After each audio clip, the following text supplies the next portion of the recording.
Y nos acompaña ya a la mesa de los desayunos Alfonso Alonso, presidente del Partido Popular del País Vasco. Buenos días. Muy buenos días. Bienvenido a los desayunos. Pues muchas gracias.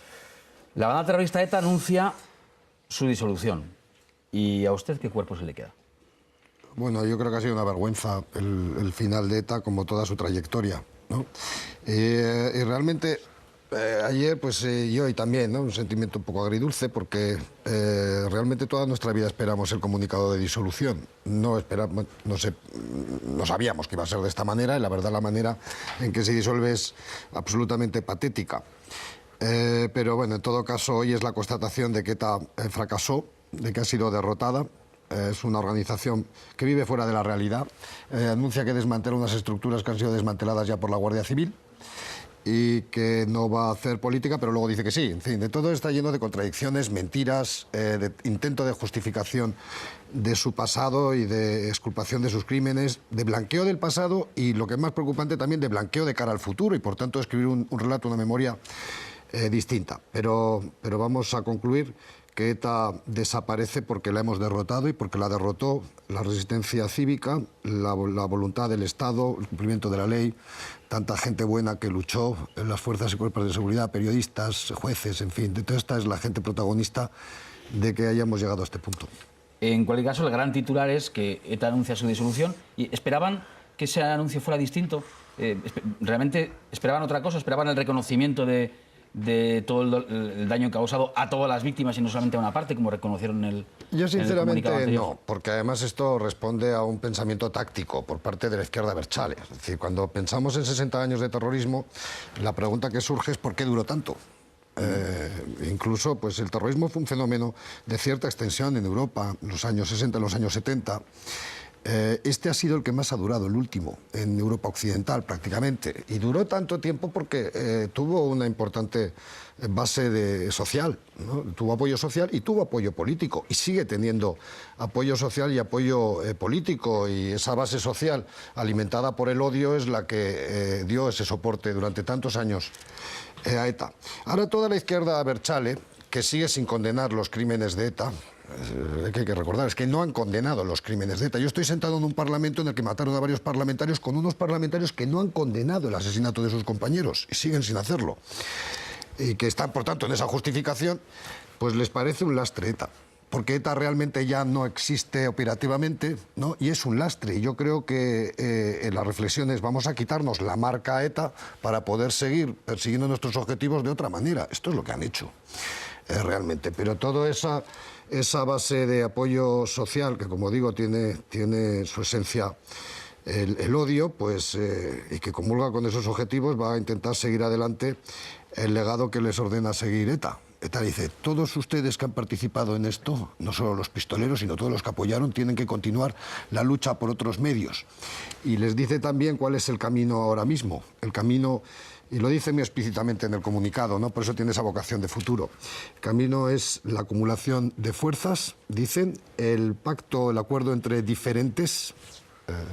Por diferentes no se refieren al PP del País Vasco, sino se refieren claramente al PNV, y el derecho, ahora lo llaman el derecho a decidir. Siempre ellos habían sido más claros y le habían llamado autodeterminación, pero han copiado el modo catalán y lo han llamado el derecho a decidir, y por tanto quieren, sin lo que ellos creen el lastre de ETA, iniciar un proceso de blanqueo en la izquierda abertzale que pueda llegar a esa acumulación de fuerzas y a poner en marcha un proceso en el País Vasco. Esto es lo que quiere ETA, otra cosa es lo que vaya a ocurrir, y esto es lo que quiere la izquierda abertzale, que no es una cosa diferente de ETA, y que dirige Arnaldo Otegi, que también es un conspicuo dirigente de la organización terrorista, lo fue.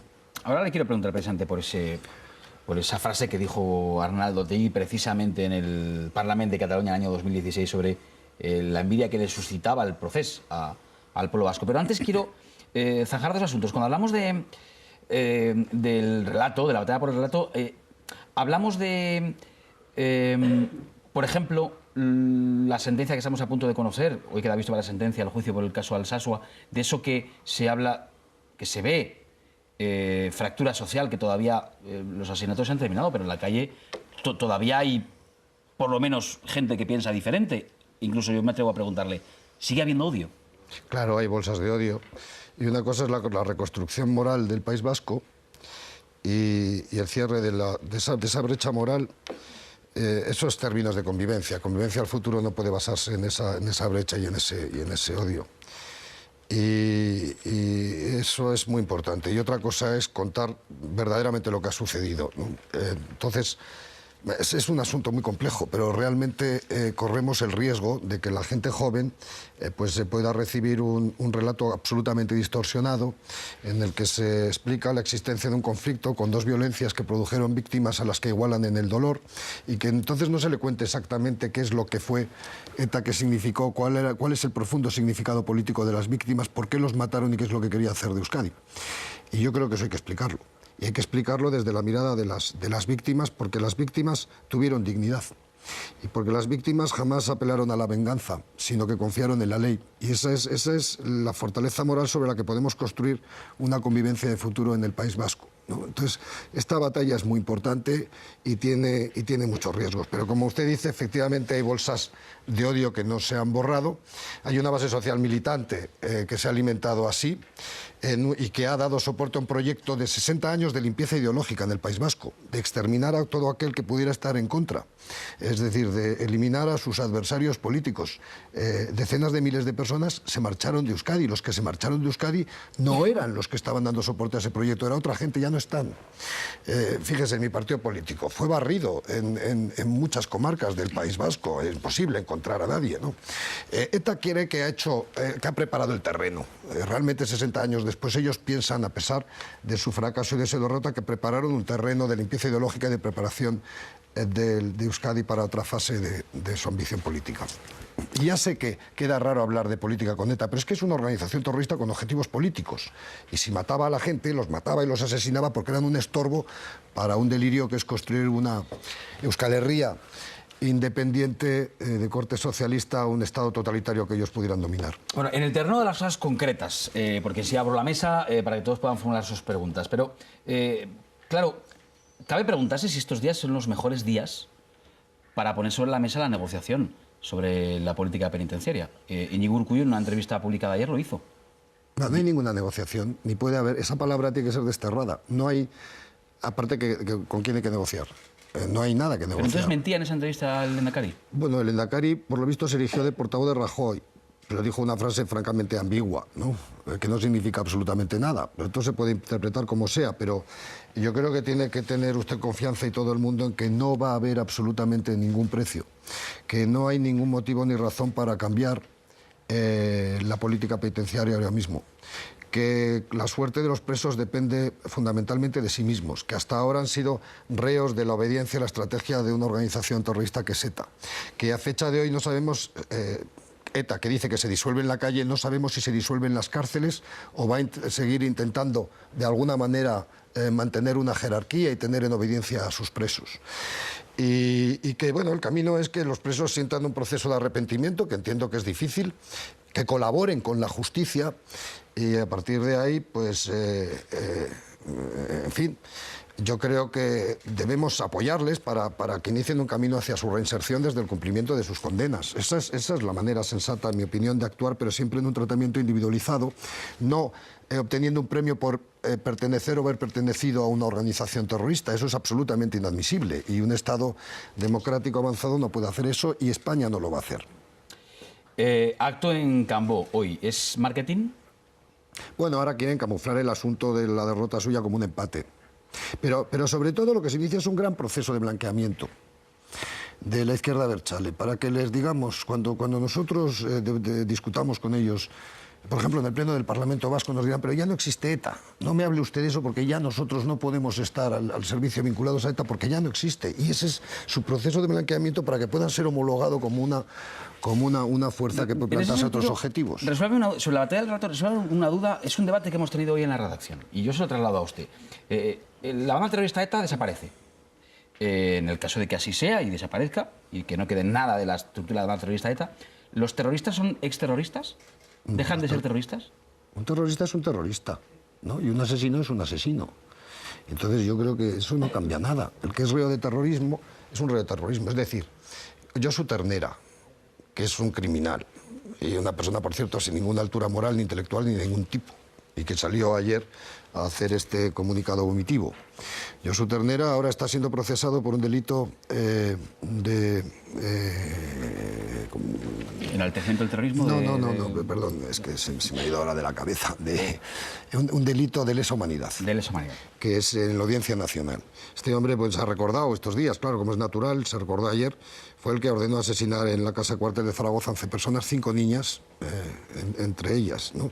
Pues lo que tiene que hacer el Estado con este hombre es detenerlo de una vez. ¿Cómo va a ser un terrorista Josu Ternera? Josu Ternera es un terrorista que ha ordenado asesinar gente y que está imputado por delitos gravísimos. Y por tanto, el Estado de Derecho y las fuerzas y cuerpos de seguridad, todos aquellos que han participado y han estado allí, tienen esos delitos, tienen la obligación de perseguirlos y ponerlos a disposición de la justicia. Todo lo demás, pues sería naturalmente una actuación absolutamente inaceptable por parte de un Estado democrático y no se va a producir. Entonces, eso es lo que tiene que tener claro ETA. Y la misma consideración sobre el pasado criminal de sus miembros es la misma consideración sobre el pasado criminal de ETA. Voy a ver la mesa enseguida, pero antes, esa pregunta que yo le anunciaba antes. Arnaldo Otegi dijo que veía con envidia el proceso que se estaba produciendo en Cataluña. ¿Es el objetivo ahora de la izquierda de Abertzale en el País Vasco? Bueno, ¿Imitar el proceso de Cataluña? Claramente eso es lo que ellos están buscando, ¿no? Se enfrentan a dificultades. Una era la propia existencia de ETA, aunque ya realmente ETA pues, no existía operativamente, pero la propia existencia de ETA era una dificultad táctica para la izquierda Abertzale. Otra es que la sociedad vasca no tiene ninguna gana de imitar lo que ocurre en Cataluña. El independentismo está en horas bajas en Euskadi, es cuando menos apoyo tiene sociológicamente. Hay un cierto reencuentro con la convivencia en el País Vasco, que es muy notorio, sobre todo en las ciudades, y hay un desarrollo económico que proporciona la estabilidad, por tanto la gente no quiere aventuras, ven lo que ocurre en Cataluña, la división social, el caos político, las consecuencias económicas y la sociedad no desea que eso se pueda trasladar. Allí el PNV, por otro lado, tiene una situación cómoda de poder, tampoco parece que esté interesado en esto, ¿no? Y bueno, pues entonces pues yo veo que es difícil que hagamos un proceso. Y luego le voy a decir, nosotros tenemos un papel. En el País Vasco hay un gobierno en minoría y nosotros tenemos el voto que le falta al gobierno. Si yo no buscara la estabilidad con el gobierno a cambio de la garantía de que no va a haber esos líos en el País Vasco, pues la alternativa es Bildu, Podemos. En fin, son los otros, ¿no?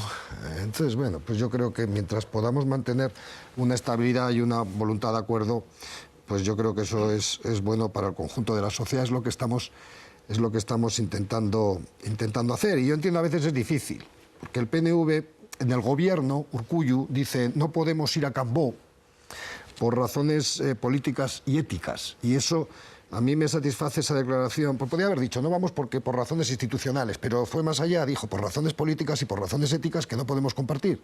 Sin embargo, el presidente de su partido, Antonio Ortúzar, se va a Cambó.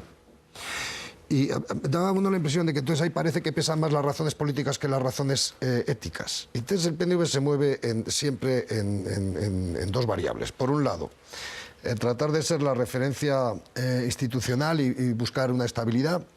Y por otro lado, la pelea por la hegemonía en el mundo nacionalista con la izquierda Abertzale, donde siempre quiere mantener una puerta abierta, una puerta de diálogo, etcétera, ¿no? Y entonces esta es la contradicción que vivimos allí.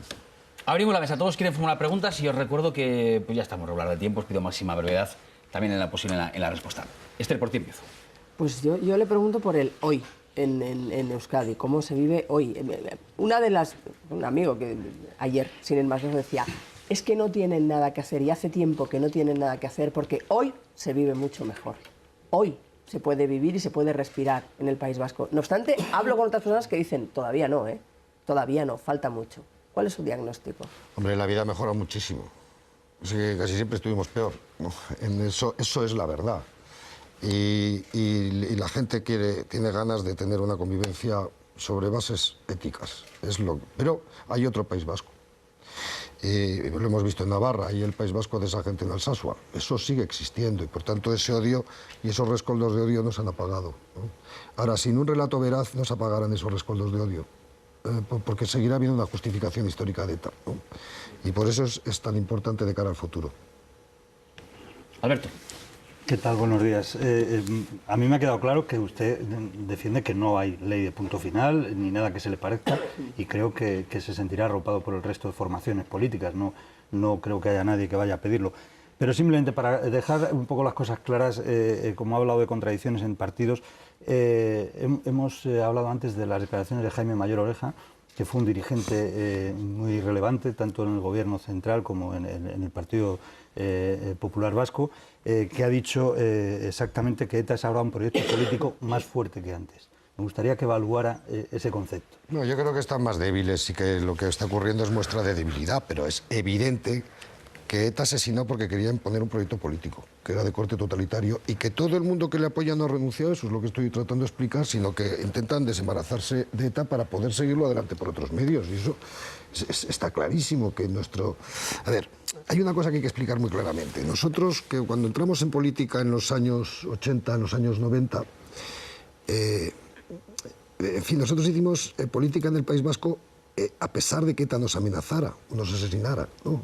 No hicimos política para que nos dejaran de matar, ¿no? Sino a pesar de que nos mataran, porque estábamos combatiendo ese proyecto de odio, de limpieza ideológica, de exclusión, ¿no? Eso es importante entenderlo, porque si no, de otra manera parece que nosotros éramos gente doliente, que simplemente con que nos dejen de amenazar pues ya estamos contentos, y de eso nada. O sea, nosotros vamos a seguir defendiendo un proyecto de convivencia, que es el proyecto del País Vasco dentro de España, y es un proyecto de un modelo de democracia que es la que creemos que tiene futuro, y ese proyecto tiene una amenaza muy clara en el País Vasco, y lo que dice Jaime es que esa misma amenaza para ese proyecto, que es la democracia española, existe en otros lugares en España y que pueden tener relación entre determinados grupos nacionalistas. Eso es lo que él dice. Entonces yo entiendo lo que dice, por qué lo dice, pero no lo expresaría exactamente con sus mismas palabras.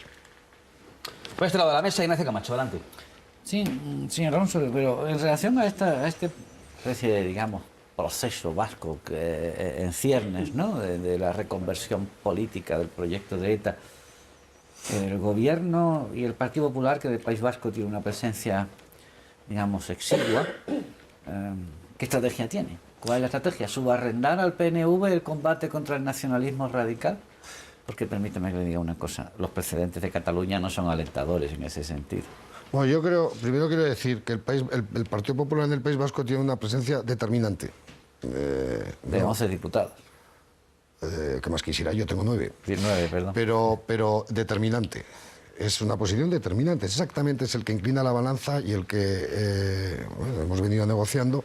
Favorece la estabilidad del gobierno en un proyecto en el marco de la Constitución, de la ley, de la defensa del Estatuto de Autonomía. Por tanto, ese es nuestro papel. Y es un papel de garantía. Y yo creo que lo va a seguir siendo. Es decir, a nosotros se han intentado exterminarnos de allí, no lo han conseguido. Y creo que seguimos siendo determinantes. Y en los momentos de mayor riesgo lo hemos sido. Tanto en los momentos en que ha habido una amenaza terrorista, donde la resistencia, no solamente del Partido Popular, pero también del Partido Popular, por eso llevo este lazo. Pues este es el símbolo de la resistencia cívica en los años 90. Así empezó la gente a plantar cara a ETA, pues eso es lo que nos ha llevado a que hoy ETA ya tenga que desaparecer, o tenga que asumir su derrota, por mucho que la quiera disfrazar. Cuando el desafío del Plan Ibarretxe, aquello descarrilaba, entre otras cosas, porque nosotros teníamos el gobierno en una provincia que es Álava, donde hemos venido siendo siempre la primera fuerza política, no siempre, pero bueno, últimamente. Claro, hay una contradicción también dentro del País Vasco. Es una sociedad más plural de lo que la gente puede ver desde fuera o de lo que puede contar el PNV. Lo mismo que también lo es la sociedad catalana. Y es una sociedad donde hay gente que es resistente en la defensa de sus ideas y el derecho a sentir su identidad de esa forma. Y nosotros hemos representado eso.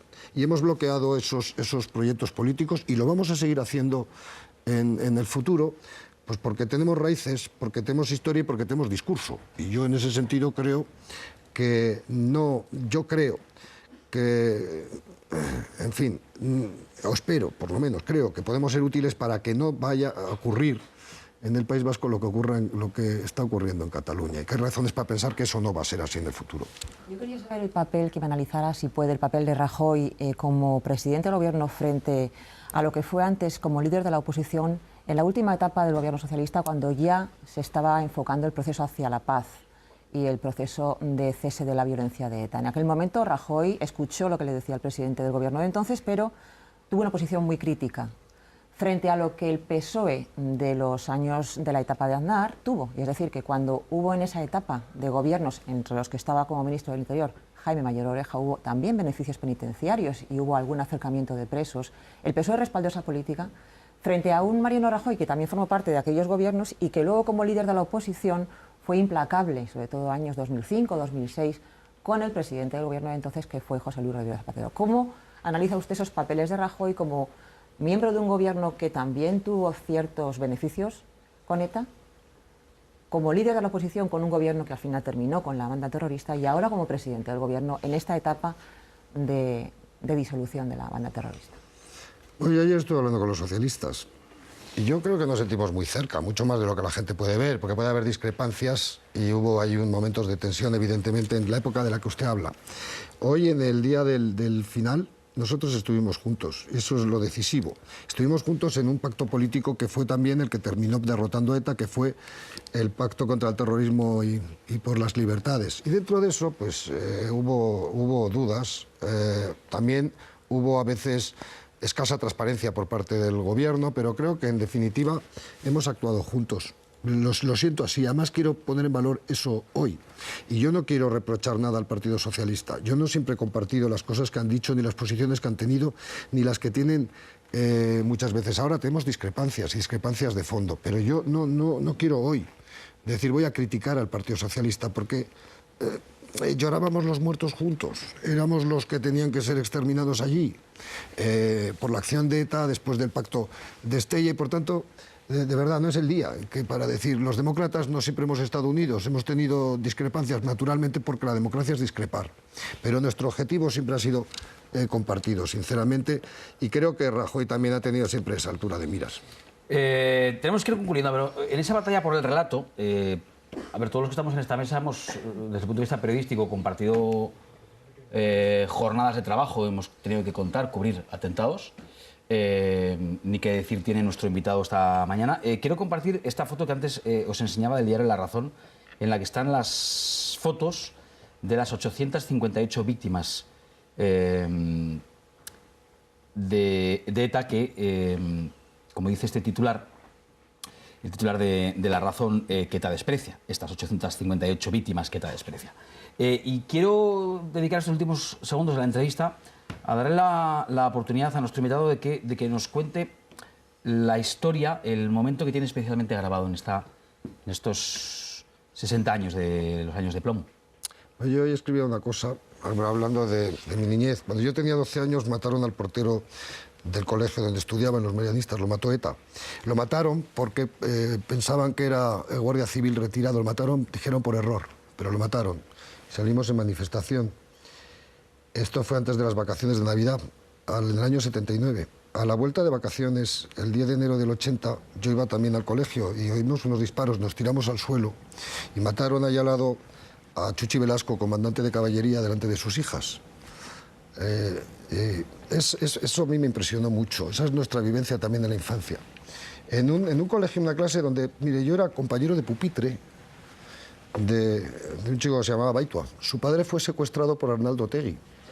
Esta era una vivencia desde la infancia, de una ignominia y también de un intento de expulsar, de eliminar a todos aquellos que pudieran sentirse españoles en el País Vasco, ¿no? Y estas vivencias y recuerdos que son comunes a la gente de mi generación es la que nos impulsó a meternos en política y a tratar de comprender qué es lo que ocurría, qué significado tienen las víctimas y de comprender profundamente qué significado real tiene la libertad, la convivencia o la democracia. Aquí lo dejamos, esa cámara que tiene enfrente se acerca a su posición, yo le presto este rotulador y cuando la tenga ahí a la altura, ahora que está a punto de comenzar el Masters 1000 en Madrid, pues a lo Rafa Nadal, vemos la firma de Alfonso Alonso, presidente del Partido Popular en el País Vasco, que ha querido venir a desayunar con nosotros. Buenos días, muchas gracias. Muchas gracias. Gracias a Nieves, a Ignacio, a Alberto y a Esther. Nos vamos